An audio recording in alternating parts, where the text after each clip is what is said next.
He raises grass-fed beef, goat, and lamb there at the north end of the Mule Mountains. It's in the area between Douglas and Bisbee, if you're familiar with it. So he is going to talk to us today about the low-carbon footprint of local grass-fed livestock production in a semi-arid environment.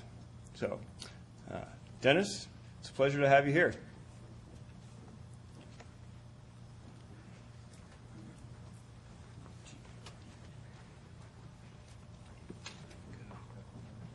Well, I have my thing on a machine already, and I don't know where it is. It's reloaded the computer. Oh, it is. It's on there. But Lana told us not to touch it. And We need to do this, right? maybe that's what we need to do. These are the famous. Okay, and then I think that'll be playing right now. Yeah. No, there's no sound. Oh, okay, what I'm going to do is a little bit different. And the reason is because I am and can. I'm going to take you back outside because I know that all of you really are outdoor people. And one of the paradoxes of coming to these kinds of meetings is that you're forced to live like cave people, but never go outside during the course of a meeting. And so I'm going to take you on a time and space adventure through my part of the world and my ranch life and so forth. And at the same time, I'm going to tell you a story.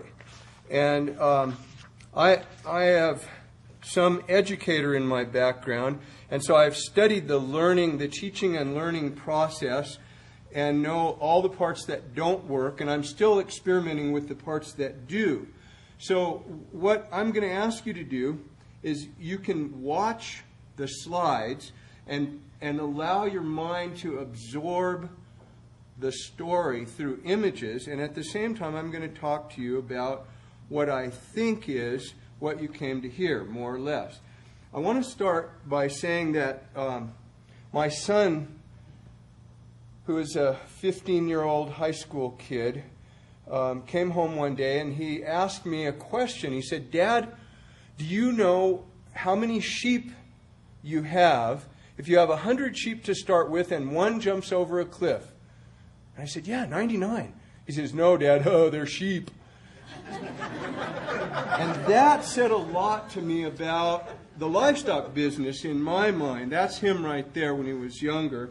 And sometimes the young people have more on the ball than we give them credit for. So what I wanted to, the title of my talk, The Low Carbon Footprint of Local Grass-Fed Livestock Production in a Semi-Arid Environment. So I'm hedging my bets a little bit. First of all, those of you that come from environments other than semi-arid have a perfect right to disagree, but I'm going to tell you what works where we live.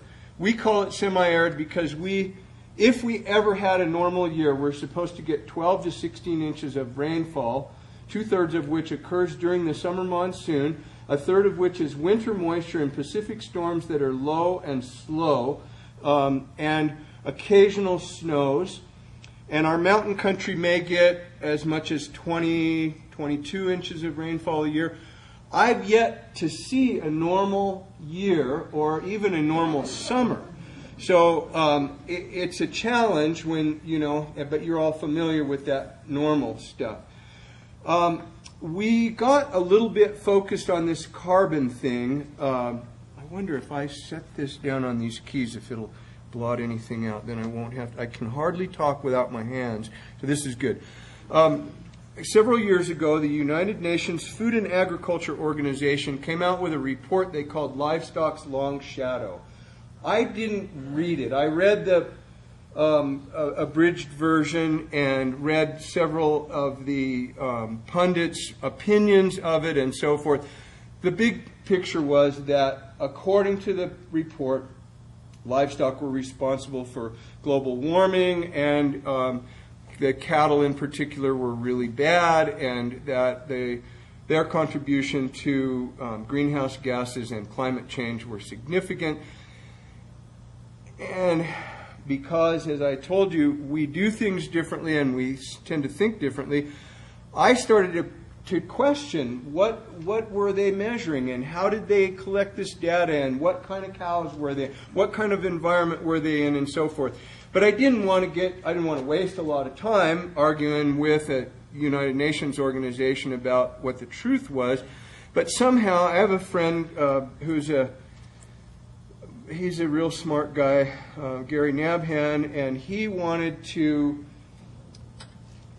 contrast the report with what he felt was the reality of local grass-fed production. So I sort of got hooked into a thing. We have an organization or a disorganization we call Sabores Sin Fronteras, which means flavors without borders. And it is a loose-knit group of academics and environmentalists and food producers from both sides of the U.S.-Mexican border. And we get together periodically and we talk about what we have in common and ways that we might help our more indigenous and more locally adapted cultures survive. So part of this spun off an almost tongue-in-cheek idea, which I'll tell you about quickly, something we call tacos sin carbón. This is tacos without carbon. The three main ingredients are a desert-adapted Sonoran wheat variety that has a high gluten content that makes the really big, stretchy tortillas. And if you've ever spent any time in northern Sonora, you find tortillas sometimes that are, they're as big as any pizza. And then the wild harvested chiltepines. They're a native, natural, indigenous, tiny little chili that pack an incredible amount of capsaicin and other fire-producing products. And the third ingredient is grass-fed, I would almost say wild harvested livestock. It would be beef, sheep, or goat grazed on native pastures and harvested for meat. So we thought that was a pretty simple metaphor for a natural local food system that we could all support and get behind.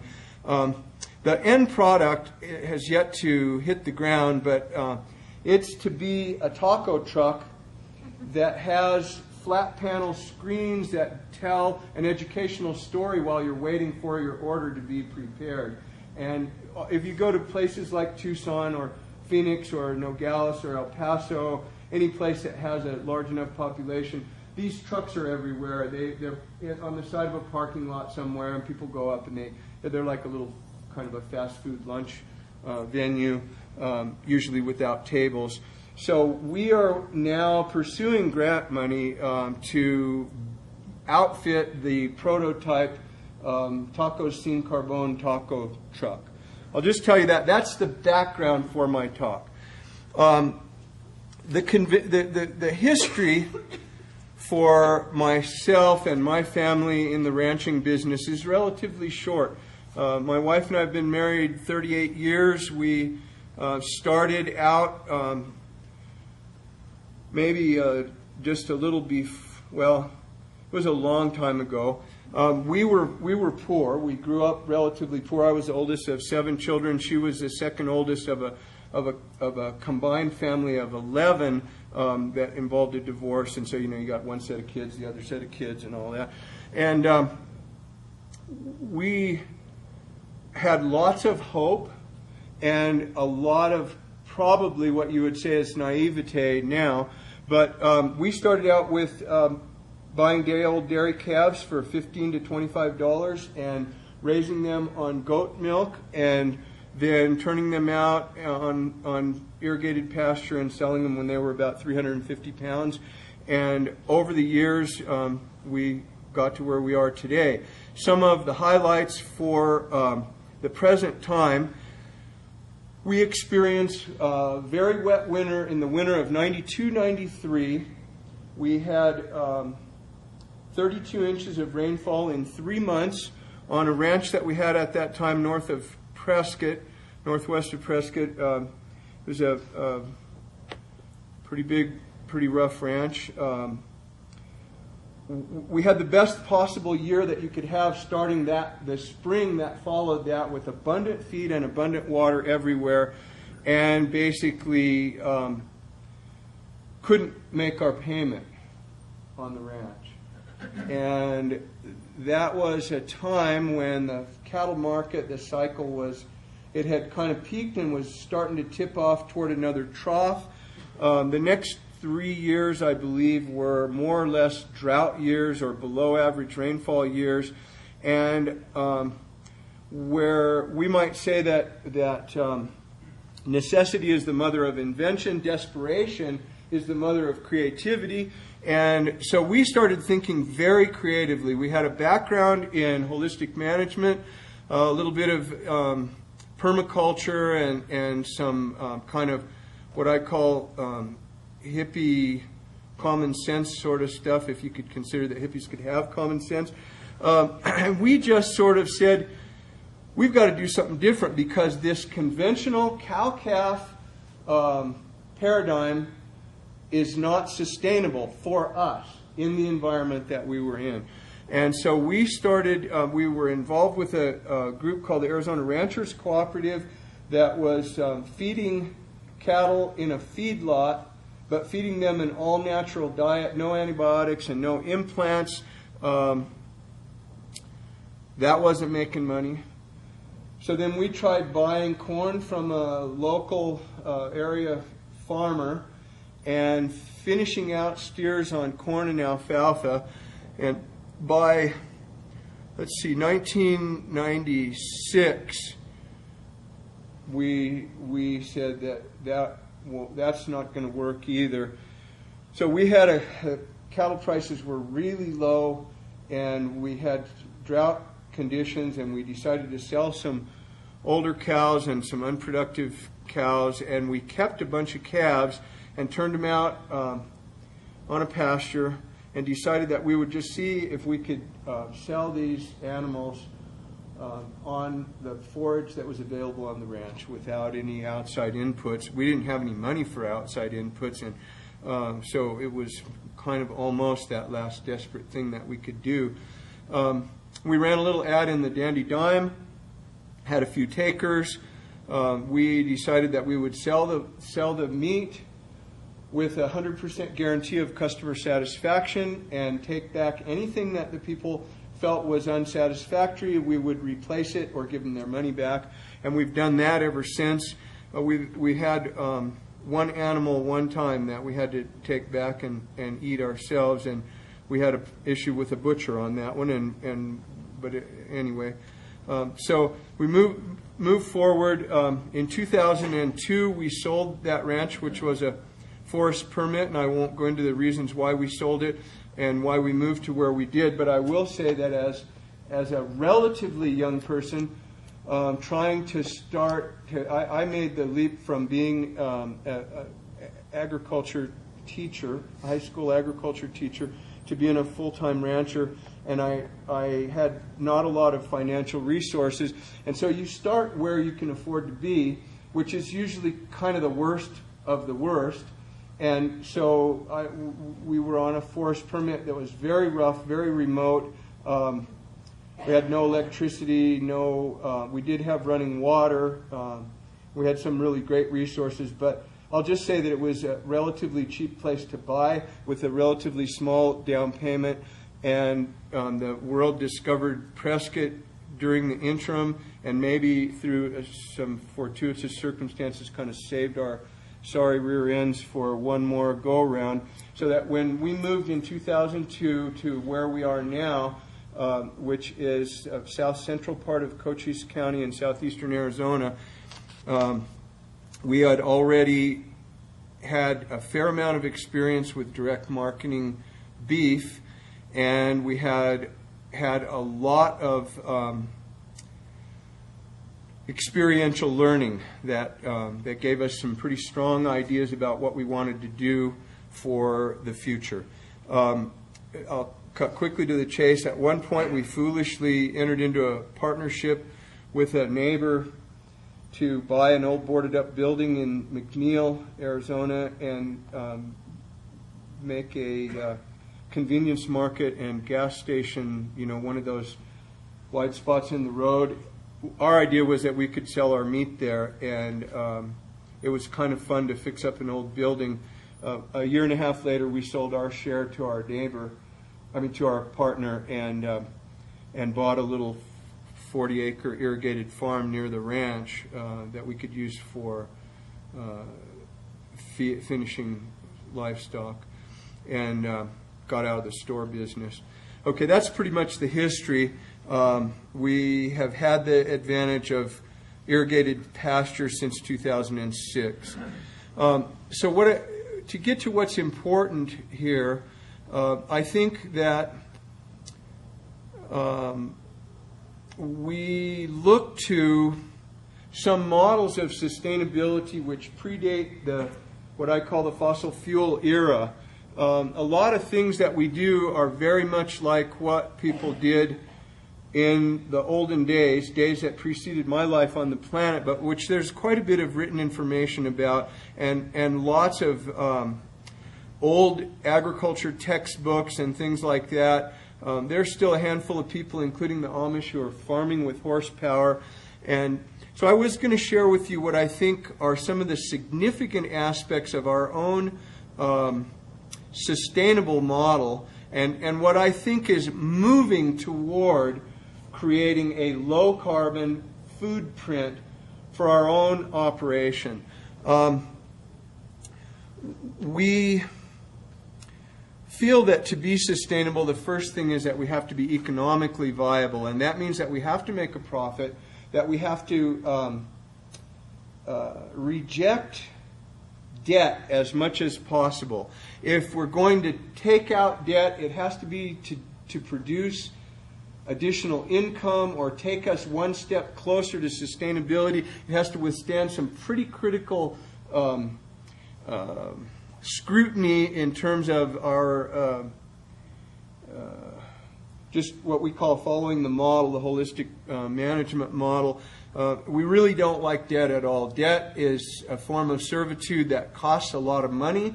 It sucks energy out of your system, and it causes you to go from being self-employed and working from a quality of life standpoint to working for your banker. And if you have a good banker, which we had for a time, it wasn't that bad. But if you get one that's one of those Weasley kind of guys, it's really very oppressive. So we've been very fortunate to be able to move steadily toward this goal of debt-free status, and we believe that we'll be there before the year is out, which is pretty amazing. Land care is another very significant aspect for us. When you're taking a product from the land, and you think about where the inputs come for that land, we basically have only a few things going for us. We have the sun. And the sun is pretty reliable, and certainly all of the energy that we make use of comes from the sun. In a good year, in a good season, a good time, we get moisture from the air, and those two things combine to make things happen. But the fertility of the soil is always very, very marginal.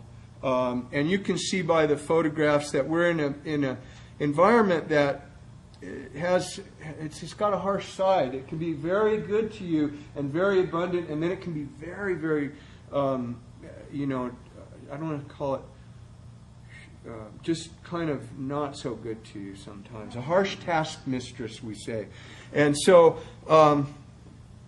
we are working at, when people talk about carbon sequestration, for a long time I had a hard time getting my arms around that term of carbon sequestration. As soon as I made the leap to say, all we're talking about here is putting organic matter back into the soil, it worked 100%. We have litter on the surface, litter being incorporated into the soil surface, and soil organic matter and a very rich biotic community below ground, and that's our most important capital. And so we think about that, work at increasing organic matter as much as possible.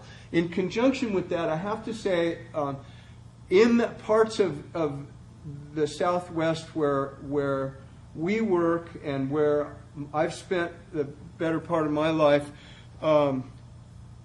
these are mostly degraded landscapes. They were degraded early on in European settlement because of well-meaning people doing the best that they could with what they knew. They were tricked by variability of climate, so that we had, in conjunction with the years of heaviest early human settlement, European settlement, we also had some years of high rainfall, and the cycles of moisture were running pretty well. And then just about the time everybody got nestled in and thought they knew what was right, we went into a long period of drought in the 30s, again in the 50s, again in the 70s, and now we think we're in one that's about in its 11th year or so, maybe the 12th year. So this idea, Wes Jackson speaks of becoming native to this place, and I think George made reference to the fact that we're just now learning to understand this landscape and learning how to work in a sustainable manner with this landscape. Well, we have a double challenge, not just in working with what we get in this landscape, but trying to heal some of the damage and restore some of the functionality of our natural systems. So we're very committed to watershed restoration, erosion prevention, and grazing management is one of the tools that we use for that. We rotate through about 24 pastures. We have about half the ranch is mountain country and about half is lower elevation desert grassland. We summer low and winter high, which is the exact opposite of a more northerly paradigm. The cool season grasses are growing and actively photosynthesizing during most of our winter time frame, and so we rest that country during the intense rainfall events of the summer monsoons. Our dirt tanks fill up in the mountains, and then we move the cattle up there in the fall, bring them out in the spring, and go down onto the flats where they eat mesquite beans as their first spring green up. We may actually have an alternative form of spring this year because we've got a lot of winter moisture, but that will remain to be seen. But we have a very reliable spring protein shot in May and early June with mesquite beans in our lower country. We're very committed to the idea of planning and monitoring and budgeting our forage use. We also have the Cochise County where I live, and that portion of southeastern Arizona has a very high biodiversity. We've cataloged over 40 species of grasses on the ranch. We also have a whole bunch of threatened, endangered, candidate and species of concern. So these are various threshold of concern for the species. That's one of the reasons we were able to go to this ranch, is because some people didn't want it because they thought that it would be a risk to have those things. I always saw that as a form of wealth. So we have used our partners from the endangered and threatened world to help us become more sustainable. We put a conservation easement on almost 1,000 acres of deeded land in a canyon that had 11 species that were on the Fish and Wildlife Service's list for eligibility for a program called the Landowner Incentive Program. And what that did for us is that we sold the development rights to Arizona Game and Fish Department, who used money from the Landowner Incentive Grant to purchase the development rights. We used that money to pay the mortgage off on our ranch, so that our only debt would be our operating loan.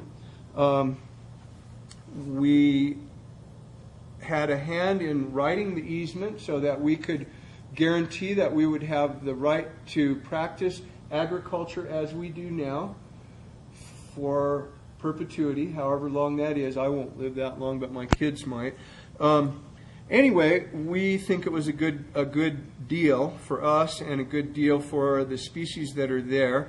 And because that canyon gets about 6 weeks of use out of the entire year, and it gets that during what is the dormant season, we can make use of that country without much of a negative impact for the species, and I think that's why they're still there.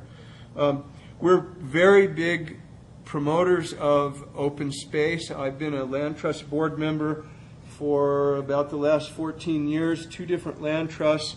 We work pretty actively trying to promote the idea of conservation easements and preserving open space. We're up against the developers who, for the moment, are on the ropes, but I know they're just putting everything together to come back tougher than ever in the future. The good news about the hole in the economy is that the housing industry has been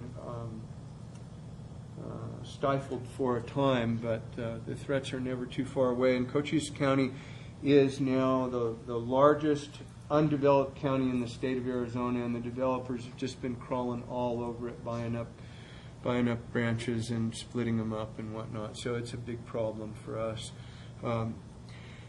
We have now pending a second easement deal for 1,500 acres. It will put just under half of our deeded land under easement when that one is complete, and our goal is to eventually put all but a small portion of the ranch that we need to have some flexibility on under easement to prevent it from ever being developed.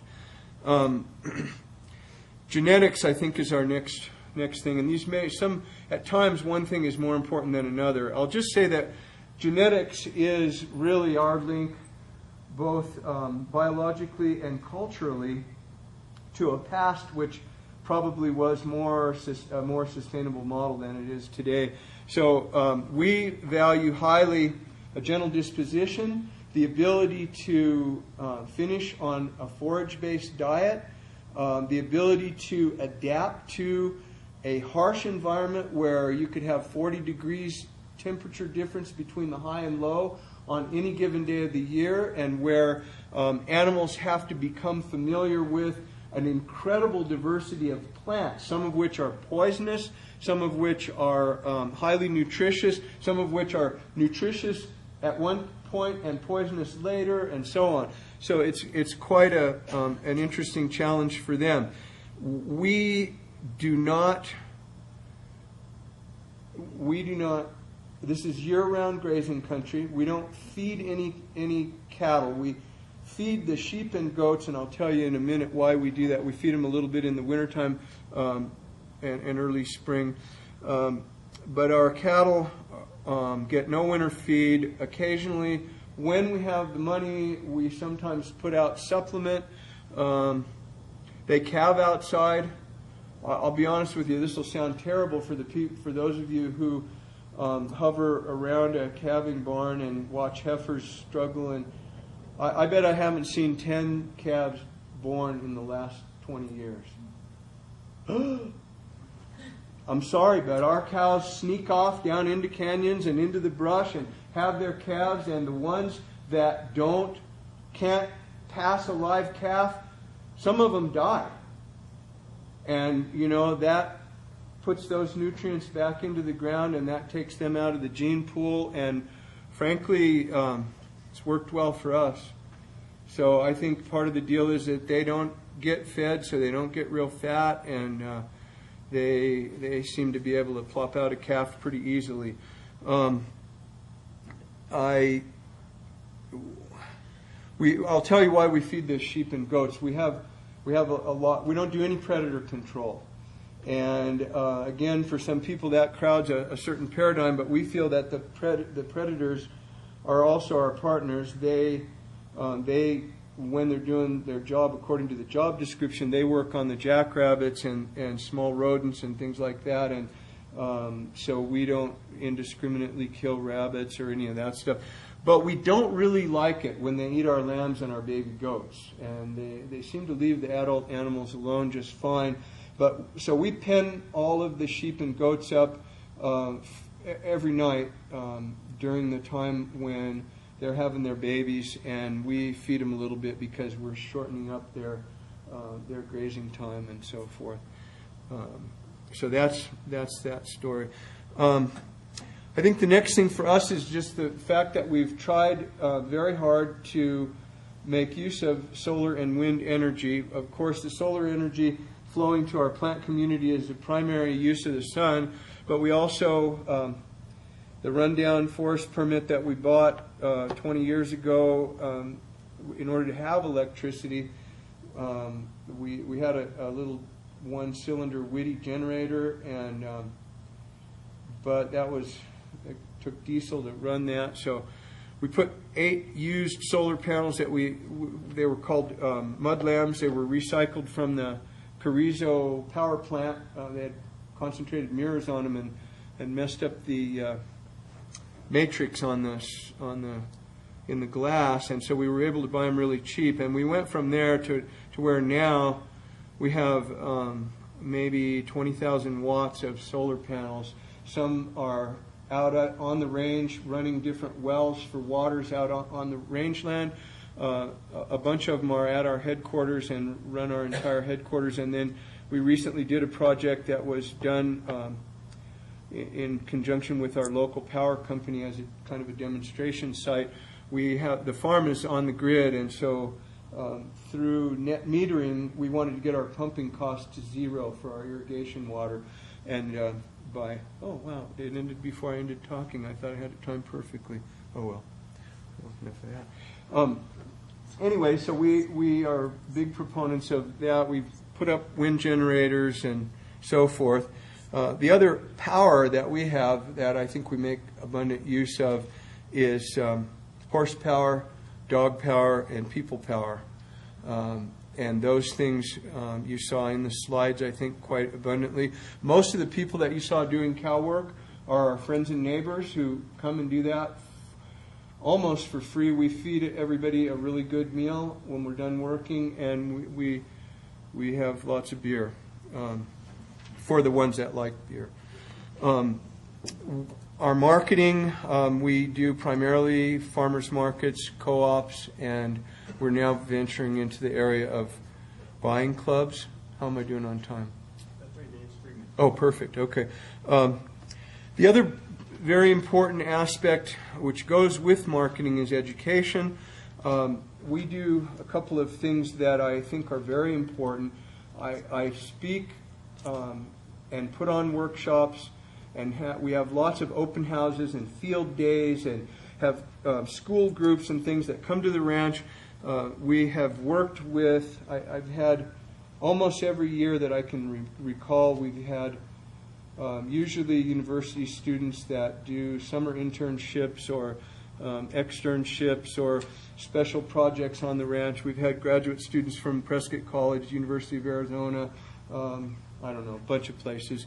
And we really like working with young people and helping them to understand the systems that we interact with on the ranch, and understand also our cultural values, which include what I call a cowboy and vaquero culture and values of that. I think that it's the closest thing that we have to combining sort of a European-based social fabric with an indigenous way of living. And we're able to bring these things together in what I call the cowboy and vaquero culture. We are looking forward to working with Quivira with their Carly program, which is an apprentice program. We also are, I guess what I would say, entertaining in our minds a scenario where the ranch will morph somewhat into kind of what I call a back to the land school. I think there's a huge hunger among the present generation of young people to have a connection with the land, and we're not so enamored of the commodity side of the cattle business. And I'm just going to say that. I'm currently the president of our County Cattle Growers Association. I'm on the board of our state cattle growers. And I'm just oftentimes very frustrated with prevailing mindset there. And I think we're at a real crossroads. Most of the folks in the business are old. They're 60, 70 years old. The opportunities for young people to come into farming and ranching are limited. 3 years ago, we passed a threshold where we started importing 51% of our total food, and we're on a steady downhill slide away from food security. And I just don't think it's the right way to go. So we're trying to see how we might position ourselves in the ranching world as a place where young people can come and learn how to do this and then transition into their own entrepreneurial operations. I have 3 neighbors that all border our ranch that are all in their 60s and have no heirs that want a ranch. And good ranches, in good ranching country. And they're like, well, we're just going to sell it when we get too old to do this anymore. And when you ask them, well, what will happen? Well, I don't know. I guess they'll build houses out here. And then, so that conversation with the neighbors, especially the neighbors that hold kind of old school values, is what I consider my next challenge. And so we've said we want to operate our ranch in a way that doesn't make waves that disturb the neighbors about us being too weird, and yet say that we can do things a little differently and be successful, and maybe that's a good future for the ranch that you love and have lived on your whole life and have worked on, and maybe there's a way that you could work with a young person who wants desperately to make a life on the land. And so that's my hope and my dream, and it has become my sort of personal cause. And in that vein, we've strengthened our links with consumers and who we consider to be our partners in crime, because they facilitate our evil deeds. So that's my story. Thank you.